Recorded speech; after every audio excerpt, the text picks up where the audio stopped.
আমার কাজিনের ওয়েডিংয়ের ভিডিও তোমাদের সাথে শেয়ার করছি। এই ভিডিওটা বেশ পুরানো, অনেক দিন ধরে গ্যালারিতে ছিল, কিন্তু 1 বছর হয়ে গিয়েছে, কোনোভাবে আপলোড করা হয়নি।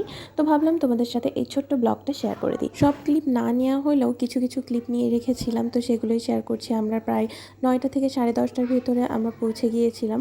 অনেক দেরি হয়ে গিয়েছিল, তারপরেও কি করা, যশোর থেকে খুলনায় যাইতে প্রায় 3 ঘন্টার মতো টাইম লেগেছিল।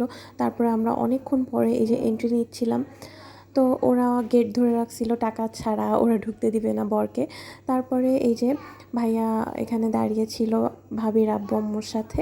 এই যে স্টেজে এখন যাবে ভাবির আব্বু আম্মু এবং বোন নিয়ে ভাইয়াকে স্টেজে উঠিয়ে দিচ্ছিল। ভাবির আব্বু আম্মু গিয়ে ভাইয়াকে স্টেজে উঠিয়ে দিয়ে এসেছিল, আর এখানে অনেক ফটোগ্রাফাররা ছিল, ভাইয়াকে অনেক সুন্দর সুন্দর করে পোজ নিতে বলতেছিল। আর এই যে ভাইয়ার ছবি তোলা হয়েছে।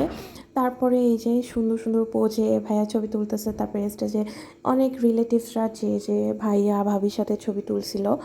তো ভাবিকে দেখতে মাশাল্লাহ অনেক সুন্দর লাগতেছিল। এখানে এই ফুটেজটা ছিল ভাইয়া জুতা চুরির। তো ভাইয়া এই যে খালি পায়ে বসে আছে, জুতা চুরি হয়ে গিয়েছে, এখন টাকা দিয়ে সেটা আমাদের নিতে হবে। তো এখানে হচ্ছে বাজেট নিয়ে অনেক কথা হচ্ছিল যে কত টাকায় তারা জুতাটা দিবে। তারপরে এই যে একটু ভিউ দেখিয়ে দিলাম তোমাদের সাথে। আর এখানে আম্মুরা যে ছবি তুলতেছিল, ভাবির আব্বু আম্মু, সেই সাথে আরও অনেকে। তারপরে আমরা বাসায় চলে আসলাম বউকে নিয়ে। এই ছিল আজকের ব্লগ। হচ্ছে নেক্সট ভিডিওতে, সে পর্যন্ত ভালো থাকবে। আল্লাহ হাফেজ।